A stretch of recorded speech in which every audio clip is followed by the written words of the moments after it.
तो चर्च आप तैयार हैं? तैयार हैं इसके लिए? तो निकाल के पढ़ लीजिए मेरे साथ में लूका 2 अध्याय, उसको पढ़ दीजिए, एक से आगे पढ़ते रहिए। एक प्रश्न है मेरा, यहाँ पर जब सरदूत लोग जो गडरिये हैं उनके पास में आए, ठीक है, और आकर के उन्होंने उससे कहा कि 12 पद में लिखा है कि इसके लिए तुम्हारे लिए यह पता है। क्या है? यह पता है। पता है मतलब चिन्ह है। क्या चिन्ह होगा? क्या लिखा है 12 पद में? कि तुम एक बालक को कपड़े में लिपटा हुआ और चरनी में पड़ा हुआ पाओगे। बालक को कपड़े में लिपटा हुआ। पता क्या दिया स्वर्गदूतों ने? बालक को कपड़े में लिपटा हुआ। तो ये कैसा पता है जो स्वर्गदूतों ने गडरियों को दिया? क्या हर बालक, जो बालक पैदा होता है उसको कपड़े में लपेटा नहीं जाता है क्या? जाता है ना? तुरंत जब बच्चा पैदा होता है पहले से ही कपड़े तैयार रहते हैं, एक बास्केट तैयार रहता है उसको क्या क्या कपड़े पहनाने हैं। तो जब बच्चा पैदा होता है तुरंत उसको कपड़े में लपेटा जाता है ना? तो यीशु मसीह के लिए क्या नया था? क्या चीज नया था? हाँ, चरनी में था। चरनी में था, इसीलिए नया था। वो समय में चरनी, जो यीशु मसीह के समय में जो चरनी होती थी ना, चरनी मतलब समझते हो? जिसमें वो क्या बोलते हैं, गाय लोगों के लिए एक वो तबेला टाइप रहता है जिसमें पानी और क्या बोलते हैं उनका खाना रखा जाता है, ठीक है। वो समय में वो पत्थर का बना होता था। यीशु मसीह के समय में वो पत्थर का बना होता था, ठीक है। आज हम लोग सीमेंट क्या क्या करके बना लेते हैं, लेकिन उसको पत्थर को तराश के बनाया जाता था। तो वो चरनी था, चरनी उसको बोलते हैं, ठीक है। तो चरनी में यीशु मसीह को कपड़े में लिपटा हुआ पाओगे।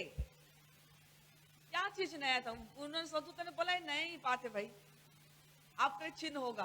क्या आपने कभी सोचा इसके विषय में? मेरे भी दिमाग में कभी भी नहीं आया था, ठीक है। क्या लिखा वहां पर कि तुम इसका यह पता तुम्हें होगा कि तुम बालक को कपड़े में लिपटा हुआ और चरनी में पड़ा पाओगे। Hallelujah, hallelujah. तो इसी कपड़ों के ऊपर में अभी तुम ध्यान देंगे, ठीक है। और उनको वो कैसे पता चल गया कि यही उद्धार करता है? उस कपड़े को देख के ही, ठीक है। चिन्ह था ना, तो उस कपड़े को देख करके गडरिये लोग पहचान गए कि यही उद्धार करता है। तो क्या होगा वो कपड़ा? क्या मलमल का रहा होगा? सोने का रहा होगा?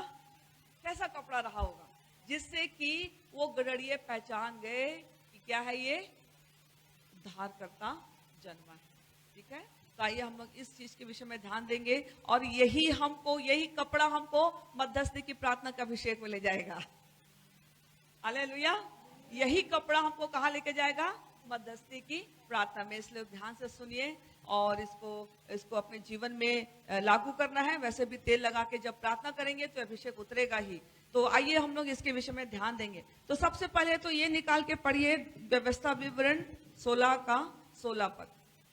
व्यवस्था विवरण 16 अध्याय उसका 16 पद। वर्ष में 3 बार अर्थात अख़मीरी रोटी के पर्व और सप्ताहों के पर्व और झोपड़ियों के पर्व, इन तीनों पर्वों में तुम्हारे सब पुरुष अपने परमेश्वर यहोवा के सामने उस स्थान में जो वह चुन लेगा जाए। और हाँ, देखो, बस वर्ष में 3 बार यरूशलेम 3 बार जो इजरायली लोग हैं यरूशलेम में जाते थे, ठीक है। वर्ष में 3 बार, 3 फीस्ट, ऐसा है 7 फीस्ट होते, 7 त्योहार होते हैं इजरायलियों के, ठीक है। और इसको बांटा गया है 2 भागों में, है ना। कुछ जो है, एक तो अपना जो गुड फ्राइडे वगैरह जो है वो पड़ता अप्रैल, मार्च अप्रैल के टाइम पे, और दूसरे जो सारे त्योहार है 3-4 त्योहार जो बच जाते हैं वो पड़ता है सितंबर अक्टूबर के टाइम पे, ठीक है। तो वर्ष में तीन त्योहारों में, 3 जो त्योहार होता था उसमें क्या करना पड़ता था? इजरायलियों को जाना पड़ता यरूशलेम में। आप पेंतीकुस्त के दिन को याद करिए, है ना। पेंतीकुस्त के दिन में क्या हुआ था? चेले लोग क्या भर गए थे? पवित्र आत्मा से भर गए थे, और वहां नाम लिया गया है बहुत ढेर सारे देशों का, है ना। और वहां लिखा है ये सारे लोग वहां उपस्थित, उन लोगों ने सुना, उनके अन्य भाषा को सुना, क्यों इकट्ठा थे वो लोग? पेंतिकुस्त का झोपड़ियों का पर्व मना रहे थे वो लोग, इसलिए वो लोग यरूशलेम में इकट्ठे थे। हालेलुया। सारे लोग यरूशलेम में इकट्ठे थे और उन्होंने अन्य भाषा को सुना। वहां पे ऐसा लिखा हुआ है। तो ऐसे एक एक पर्व है, 3 पर्व है। कौन कौन सा पर्व है वहां पर? अखमीरी रोटी, सप्ताहों का पर्व और झोपड़ियों का पर्व। झोपड़ियों का पर्व। ठीक है। तो इन 3 त्योहारों में इजरायली लोगों को यरूशलेम में आना पड़ता था। इसीलिए उसी प्रकार से जब झोपड़ियों का पर्व चल रहा था, कहा जाता है ऐसा कि यीशु मसीह के जो माता पिता है, मरियम और कौन कौन है बताइए आप? यीशु मसीह के माता पिता का नाम? अरे मैं इन लोगों से पूछ रही हूँ। मरियम और यूसुफ, है ना? उन लोगों को लिखा है कि सराय में जगह नहीं मिली। क्यों जगह नहीं मिली? क्योंकि सारे लोग जो हैं यरूशलेम में जा रहे थे, अपने अपने जगहों में जा करके उनको परमेश्वर को अपना मुंह। ठीक है। तो किस प्रकार से हजारों साल पहले जो भविष्यवाणी की गई है, कैसे एक साथ उस बैतलहम के जगह में पूरी होती है, इसको हम लोग देखेंगे। देखिए, भविष्यवाणियों को पूरी करने के लिए हम लोग सोचते हैं कि भविष्यवाणी क्या कर लेगी, कैसा होगा, लेकिन ये भविष्यवाणियां जो है ना, वो सिचुएशन, परिस्थितियों को बदल देती है। हालेलुया। परिस्थितियों को बदल देती है वो। ठीक है। तो देखिए, यूसुफ को देखिए, उसने कितना सुंदर दर्शन देखा था जब वो छोटा था कि 11 पुले क्या कर रहे हैं, उसको दंडवत कर रहे हैं। लेकिन कई साल के बाद पूरी हुई, बहुत सुंदर तरीके से पूरी हुई। देखिए, परमेश्वर कैसे उस भविष्यवाणी को पूरी करने के लिए सब सिचुएशन को, परिस्थितियों को एक कर देता है। इसको हम लोग देखेंगे। ठीक है। तो व्यवस्था विवरण 16:16 को याद रखिए कि किस प्रकार से सारे इजरायली जो होते थे, वो लोग यीशु को, परमेश्वर यहोवा को अपना मुंह दिखाने के लिए यरूशलेम में जाके क्या करते थे, वो लोग बैतलहम, यरूशलेम में जाकर के वो लोग इकट्ठे होते थे। ठीक है। अच्छा, अब हम लोग एक बात, ये तो अभी क्लियर हो गया। एक बात मैं आपको अब गडरियों के बारे में बताना चाहती हूँ। इसके लिए निकाल के पढ़ लीजिए उत्पत्ति, उसका 35 अध्याय 21 पद। उत्पत्ति 35 अध्याय और 21 पद। फिर इज़राइल ने कुछ किया और एदेर नामक गुम्मट के आगे बढ़कर अपना तंबू खड़ा किया। बस, एदेल नामक गुम्मट। गुम्मट क्या होता है? टावर। ठीक है। एदेल नामक टावर। ठीक है। इस जगह का पूरा नाम था मिग्दोल एदेर। क्या नाम है इसका? Migdol Eder. Migdol Eder means tower of flock. Flock मतलब जानते हैं? किसी भी जानवरों का समूह। जैसे गाय लोग ढेर सारे खड़े हैं, आप बोलेंगे हाँ ये फ्लॉक है, उनका झुंड है, झुंड। ठीक है। भेड़ बकरियों का झुंड। तो ये टावर ऑफ फ्लॉक मतलब कि ये वो टावर है, ये वो जगह है, उस टावर से जहां पर इन लोग, गडरिये लोग क्या करते थे, अपनी भेड़ बकरियों को चराते थे। और वो टावर में खड़े होकर देखते थे, लोग रात में पहरा देते थे कि कहीं कोई भालू, कहीं कोई शेर तो नहीं आ जा रहा है। ठीक है। इसलिए ये जगह का नाम क्या था? Migdol either. आप उसके हिस्ट्री को पढ़ेंगे। ये जो मिग्दोल एदर है, मैं गूगल में सर्च कर रही थी। ठीक है। मैं सर्च कर रही थी तो वहां पर छोटे छोटे ऐसे कुछ टावर, छोटे छोटे ईटा का जो टावर बना होता है ना, उसके विषय में वहां दिखाया था उन्होंने, जो एक्स्ट्रा जो खुदाई की थी, उससे पता चला कि वहां पर वो लोग भेड़ बकरियों को देखा करते थे। ठीक है। भेड़ बकरियों के समूह को वो लोग पहरा देते थे। तो ये वो जगह थी जहां पर वो अपने भेड़ बकरियों को चराते थे। एक बड़ी सी जगह थी, मिग्दोल एदर करके एक बड़ा सा जगह था, जहां पर ये गडरिये जो थे वो लोग अपनी भेड़ों को क्या करते थे? चराते थे। अब क्लियर हो गया? ठीक है। अच्छा, अब गडरियों के बारे में हम लोग ध्यान देंगे। ठीक है। किसके बारे में? गडरियों के बारे में। यहाँ हम लोग जो गडरिये जो देखते हैं, किस प्रकार के गडरिये हमारे छत्तीसगढ़ में, किस प्रकार के चरवाहे आप देखते हैं छत्तीसगढ़ में? बताइए। आप लोग बहुत अच्छे से 50 बता सकते हैं। गाय और उसको चराते हैं, लेकिन वो आदमी चरवाहा कैसा होता है? देखा है आपने? चरवाहों को देखा है? छत्तीसगढ़ के चरवाहों को देखा है? कैसे दिखते हैं वो लोग? हाँ, चराते हैं। वो बांस की एक टोकनी होती है, टोकनी नहीं, टोपी, है ना, है ना, और हाथ में डंडा होता है। और कपड़े कैसे रहते हैं?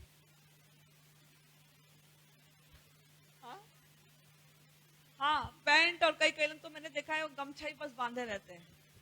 ठीक है, और उनका पहनावा बहुत ही बेकार होता है ना। इलिटरेट लोग, जो अनपढ़ लोग रहते हैं ना, वैसा पहनावा होता है। और वो चरवाहों का क्वालिफिकेशन कितना रहता है, शायद कोई पढ़े भी नहीं हो, है ना। मैंने तो ऐसे भी देखे हैं कि हमारे छत्तीसगढ़ में गांव में जो गूंगे बहरे बच्चे पैदा होते हैं ना, तो उनको चरवाही के लिए भेज देते हैं। उनके माँ बाप लोग क्या करते हैं कि जाओ भाई, क्या हो गया, हाँ अच्छा, क्या बोलते हैं लोग, मैंने देखा है कि गूंगे और बहरे लोगों को भी चरवाही के लिए भेज देते हैं, क्योंकि लोग पढ़ नहीं सकते हैं, कुछ काम के नहीं है, तो भाई क्या करो, डंडा लो और चरवाही करने चले जाओ। ठीक है, तो इस प्रकार का हमारे ऊपर में एक इमेज, एक तस्वीर है चरवाहों की, है ना। लेकिन ये जो चरवाहे थे, ये जो गडरिये थे, ये बहुत अलग थे। हालेलुया।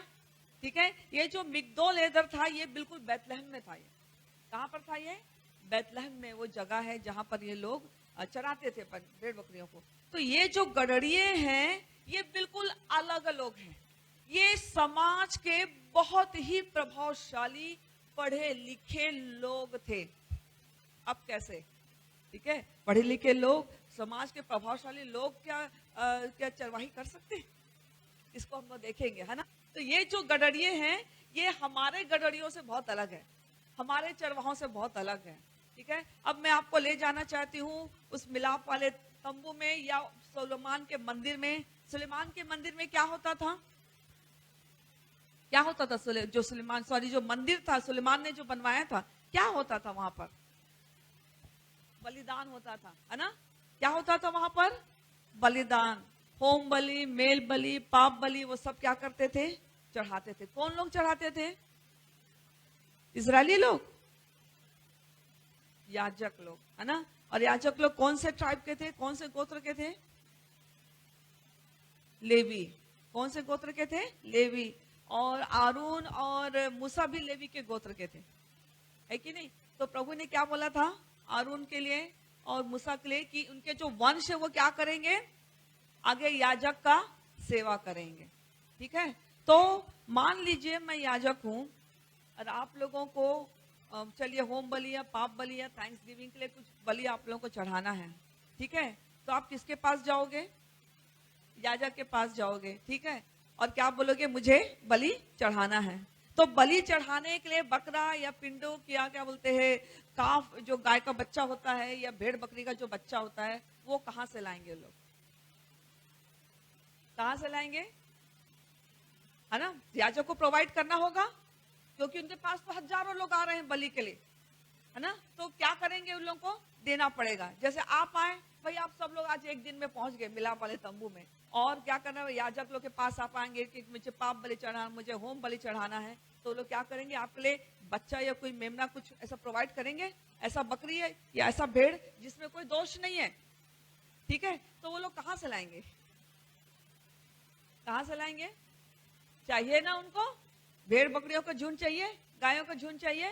तो यहाँ पर जो गडरिये हैं वो लोग कौन है, कौन है वो लोग,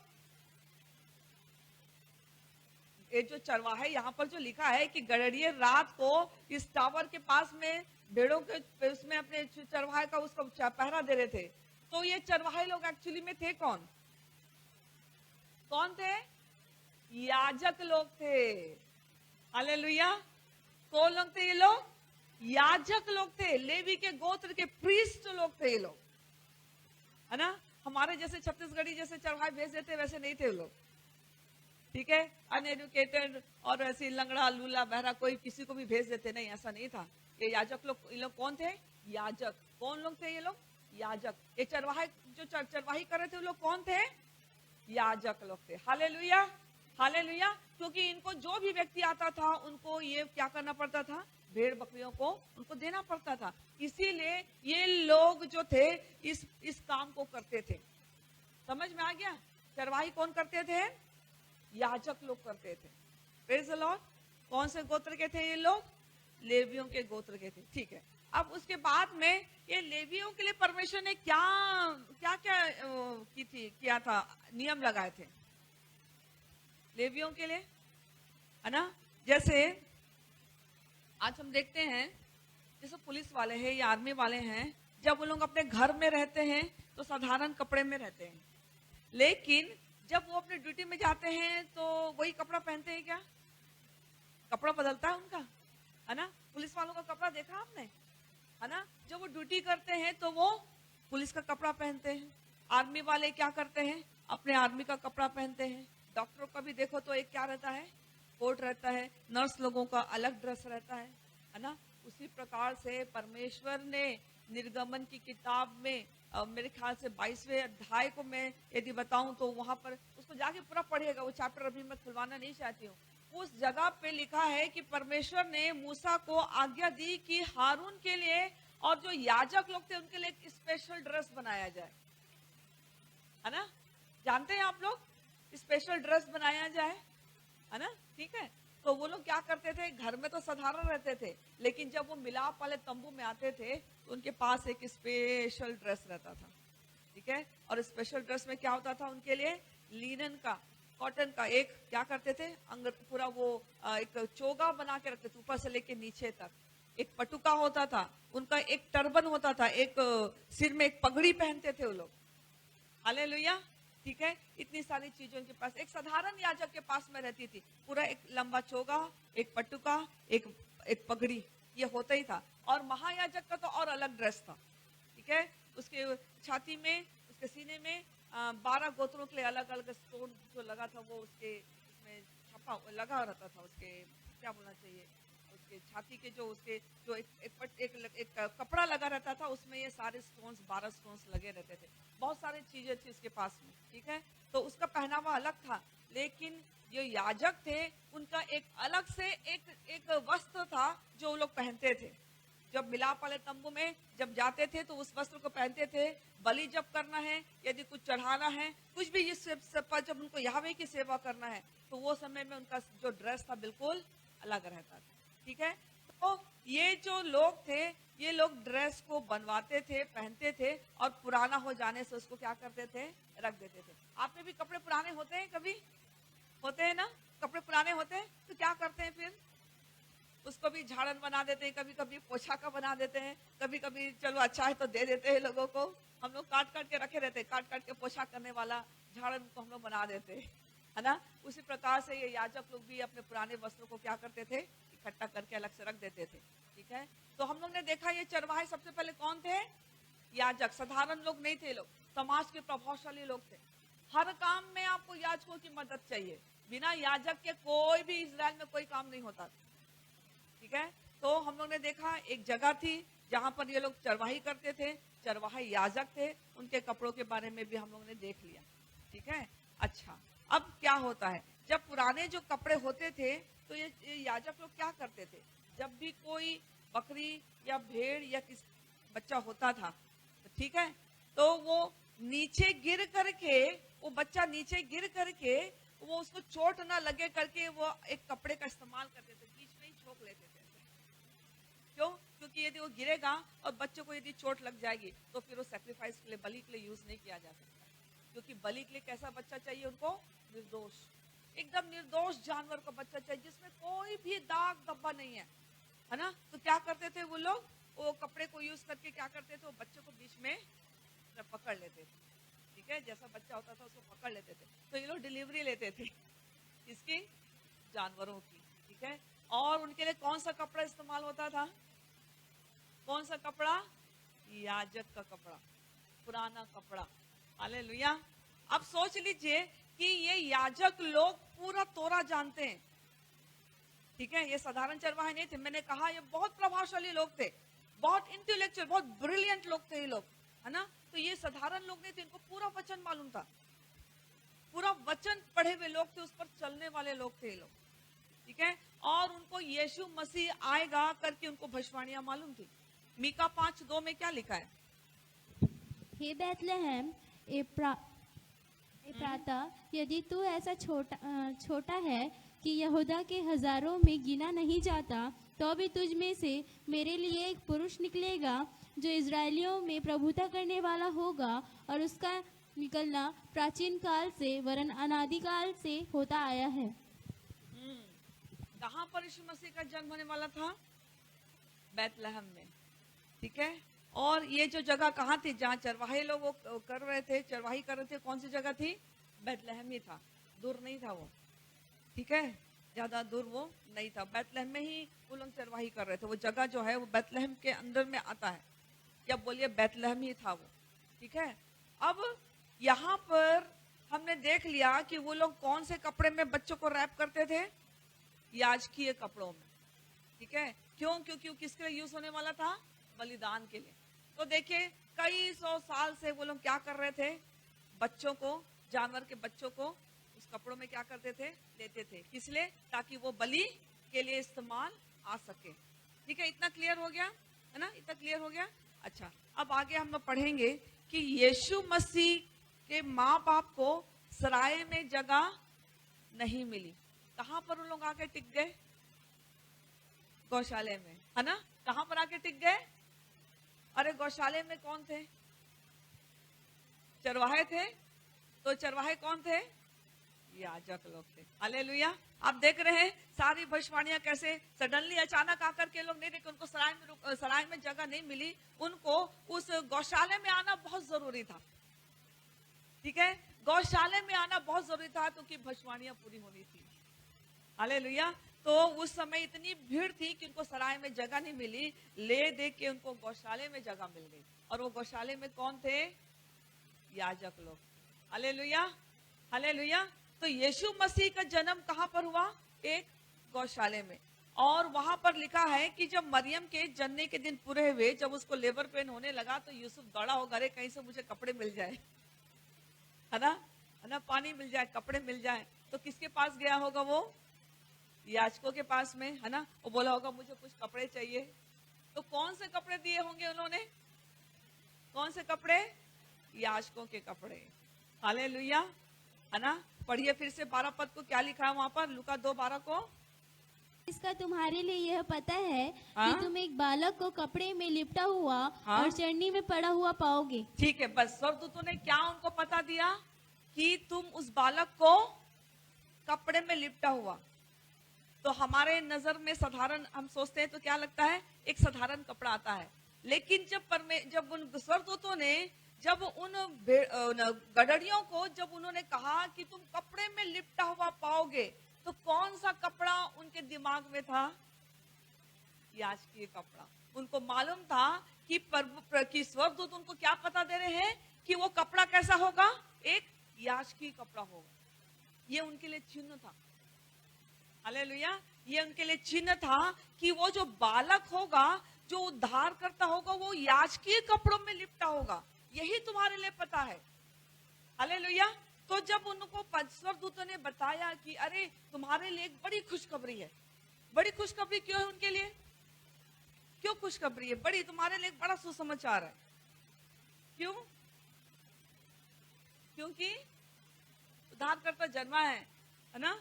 सही बात है। लेकिन अब उनको क्या पता चल गया था कि अब उनका बलिदान बंद होने वाला है, और एक ऐसा व्यक्ति पैदा हो चुका है, उद्धारकर्ता पैदा हो चुका है, जो हमेशा के लिए एक ही बलिदान से हमारे पापों का छुटकारा कर देगा। ये उनके लिए बड़ा सुसमाचार था। हालेलुया।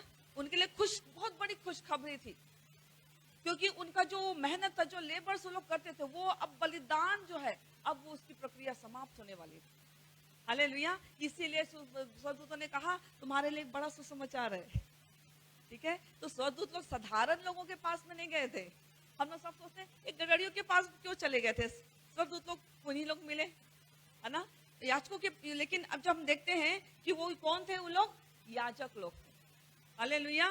कौन थे वो लोग? याजक लोग थे। उनको बाइबल मालूम था, उनको परमेश्वर के विषय में, यीशु मसीह के विषय में, उनको उद्धारकर्ता के विषय में भविष्यवाणियां मालूम थी। और वो जगह चूंकि बैतलहम थी, इसीलिए उस जगह के गडरियों को स्वर्गदूतों ने चुना कि तुम्हारे लिए एक बड़ा सुसमाचार। हालेलुया। बहुत खुशी की बात है तुम्हारे लिए कि एक उद्धारकर्ता ने जन्म ले लिया है। तो वो लोग बिना देरी किए तुरंत क्या किए? उस जगह में जा करके, उस भेड़शाला में जा करके है ना, जाके उन्होंने सोचा चलो हमको तो स्वर्गदूत को बताना कितनी कितनी बड़ी बात है कि स्वर्गदूत आकर के हमको बता रहे हैं भाई, साधारण नहीं, किसी इंसान से नहीं, लेकिन किसने उनको बताया है? स्वर्गदूतों ने बताया है। उसको जा करके उनको चेक करना जरूरी है, क्योंकि स्वर्गदूतों की आना मतलब उनका एक कमांड भी है कि भाई जाके देखो कि तुम्हारे लिए कौन पैदा हो गया है, एक उद्धारकर्ता, तुम्हारा राजा पैदा हो चुका है। हालेलुया। जिसकी भविष्यवाणियां पूरा उन्होंने तोरा में पढ़ी, पूरे त्योहार जिसके लिए लोग मनाते थे, वो सारी भविष्यवाणियों को पूरा करने वाला एक आज जन्म ले लिया। तो वो लोग जा करके उस भेड़शाला में जा करके देखे, और क्या देखा उन्होंने? यीशु मसीह को क्या देखा?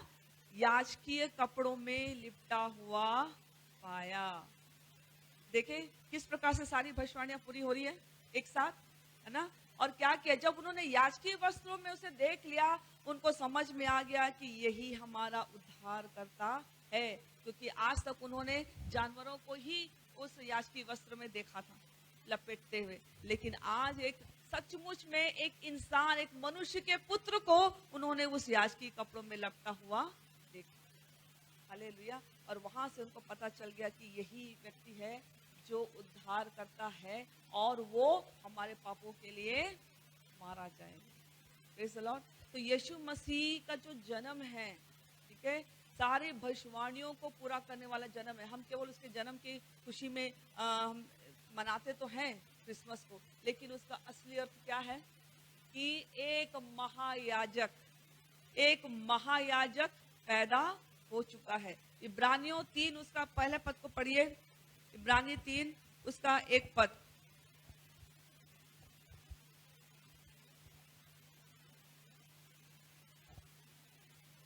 इसलिए हे पवित्र भाइयों, तुम जो स्वर्गीय बुलाहट में भागी हो, उस प्रेरित और महायाजक यीशु पर, जिसे हम अंगीकार करते हैं, ध्यान करो। बस इसलिए हे पवित्र भाइयों, उसमें बहनें भी आती है। विश्वासी लोगों क्या करना है? उस पवित्र, क्या लिखा है वहां पर? प्रेरित। कौन है हमारा प्रेरित? अपोस्तल कौन है हमारा? प्रभु यीशु मसीह। और उसके बाद में क्या लिखा है? प्रेरित और महायाजक। महायाजक है वो हमारा। यीशु पर ध्यान करो। क्या काम है महायाजक का? क्या काम करता था महायाजक? बलिदान चढ़ाता था। ईश्वर और मनुष्यों के बीच में वो खड़ा होता था मध्यस्थी में। हालेलुया। ठीक है। यीशु क्या करता है? हम जो देखो आज की मिनिस्ट्री यीशु मसीह की क्या है? आज की सेवकाई परमेश्वर पिता के दाहिने हाथ में खड़े होकर क्या कर रहा है? महायाजक की सेवकाई कर रहा है वो। ठीक है। ये इस बात का ये पता है कि यीशु मसीह को आप किसमें लपेटे हुए देखोगे? कपड़ों में। वो पैदा होते ही अपने कॉलिंग के विषय में बताया गया। वो साधारण कपड़ों में नहीं था। वो किस कपड़े में लपेटा गया था? याजकीय वस्त्रों में। और आज की मिनिस्ट्री उसकी क्या है? आज परमेश्वर पिता स्वर्गीय स्थानों में बैठ के, स्वर्ग में बैठ करके क्या कर रहा है? वो परमेश्वर पिता के दाहिने हाथ में महायाजक की सेवकाई कर रहा है। महायाजक लोग क्या करते थे, है ना? बलिदान का कटोरा लेकर के, उस लहू में, उस बलिदान का जो पाप के लिए बलि होता था, उसके लहू को लेकर के जा करके वो वाचा के संदूक में लगाता था। ठीक है। और पूरे इजरायली के पापों के लिए क्या करता था? वो क्षमा मांगता था। अपने पापों के लिए भी, चूंकि वो इंसान था, वो क्षमा मांगता था। लेकिन यीशु मसीह एक ही बार बलि हो करके हमारे लिए, उसने सदा के लिए उस महायाजक के स्थान को हासिल कर लिया है। हालेलुया। आज हमारा महायाजक कौन है? प्रभु यीशु मसीह। और वो क्या कर रहा है? हमारी प्रार्थनाओं को लेकर के वो परमेश्वर पिता के सामने में देता है, और उसका उत्तर को वो हमारे पास में लेकर के आता है। आपके और परमेश्वर के बीच में, हमारे परमेश्वर के बीच में वो गैप में, मध्यस्थी में खड़ा होके आज भी हमारी सेवा के लिए वो हाजिर है। हालेलुया। तो परमेश्वर महायाजक है। उसकी सेवा के बारे में, उसकी कॉलिंग के बारे में बचपन से ही जब वो पैदा हुआ, उस याजकीय वस्त्र जो थे वो इस बात की गवाही दे रहे थे कि ये हमारे लिए मारा जाएगा। हालेलुया। हमारे पापों के लिए क्या करेगा? वो लहू को बहाएगा, वो बलिदान होगा हमारे पापों के लिए, और इस सेवा को पूरी करने के लिए वो इस दुनिया में आया है। हालेलुया। है ना? देह को क्या किया उसने? देह को धारण किया। क्या किया उसने? देह को धारण किया। देह को धारण करने किया उसने, और क्या किया? इस दुनिया में मनुष्य बन करके आया। क्या बन करके आया? मनुष्य बन करके आया। उत्पत्ति पहला अध्याय उसके 26 पद में ऐसा लिखा है, पढ़िए तो उसको क्या लिखा है। मैं एक पद बोल करके फिर हम लोग मध्यस्थी की प्रार्थना के लिए अभिषेक में जाएंगे हम लोग। 11 बज रहा है। फिर परमेश्वर ने कहा, हम मनुष्य को अपने स्वरूप के अनुसार अपनी समानता में बनाएं। हाँ, और बस मनुष्य को कैसा बनाएंगे? अपने जैसा, अपने स्वरूप और अपनी समानता में। ठीक है। यदि यीशु मसीह जो है इस देह में को धारण करके मनुष्य रूप में आया, वो इस बात का गवाह है, इस बात को प्रूफ करता है कि यीशु मसीह ने हमको कैसा बनाया है? अपने स्वरूप और समानता में। यदि वो हमारे स्वरूप में नहीं रहता,